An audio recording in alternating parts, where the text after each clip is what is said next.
Alam niyo mga kababayan, may nakikita po ako ng mga posting sa social media at sa ibang mga topic ng mga ibang vlogger na kung saan ang mga topic po dyan ay sinasabi na tila daw gustong umalis ng bansa natin nitong si Senator Robin Padilla dahil hindi niya ata matanggap ang nangyayari sa ating bansa. Alam nyo, para tila atang masasabi ko kay Senator Robin Padilla, nakakalimot ata siya. Kung sinasabi niya, hindi niya magustuhan ang nangyayari sa ating gobyerno dahil marami daw nagdudusa, ano po ba ang kalagayan ni Senator Robin Padilla? Hindi po ba parte siya ng gobyernong sinasabi niya?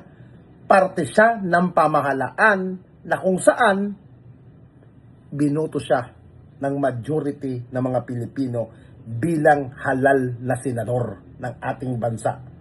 Bilang senador, nakikita niya na ganito ang nangyayari sa bansa, kung yan ang pananaw niya, bakit hindi siya gumawa ng batas na magiging pabor sa ating mga kababayan, na magiging kaaya-aya sa ating mga kababayan? Tama ba sabihin ng isang senador na pag hindi niya nagustuhan, biglang magbabanta o magsasalita na gusto niya nang iwan ng ating bansa? Kaya mga kababayan, nakakatakot po ang mga ganyan tao na pinagkakatiwalaan pero walang magawang solusyon.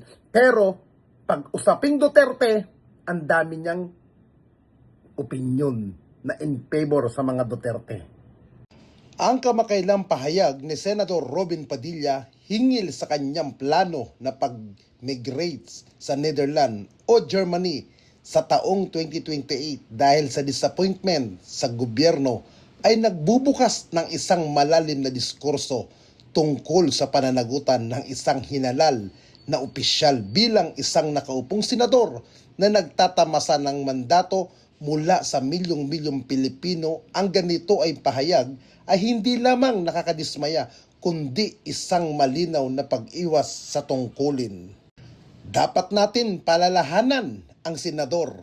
Siya ang gobyerno bilang bahagi ng legislatibong sangay. Nasa sa kanya mga kamay ang kapangyarihan gumawa ng mga batas na magdadala ng reformang kanyang hinahanap.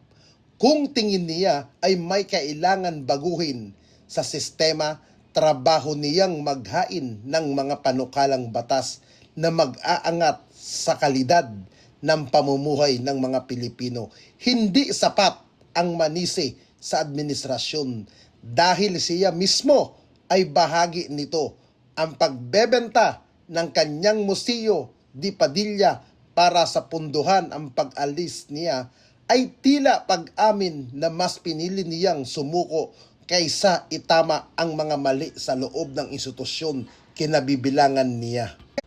Ang gobyerno ay hindi isang entablado ng showbiz. Hindi ito lugar para sa mga dramatikong pahayag na naglalayong kumuha lamang ng simpatya. Ang pagbanggit sa posibleng pagtakbo ni Jimmy Bundok sa gitna ng ganitong mga sentimento ay pagpapakita lamang na mas inuuna ang interes ng kanilang grupo o paksyon ang mga Duterte kaysa sa tunay na kapakanan ng bansa. Napakaaga pa para sa usaping politika at halalan. Ang kailangan ng bayan ngayon ay serbisyo, hindi kampanya.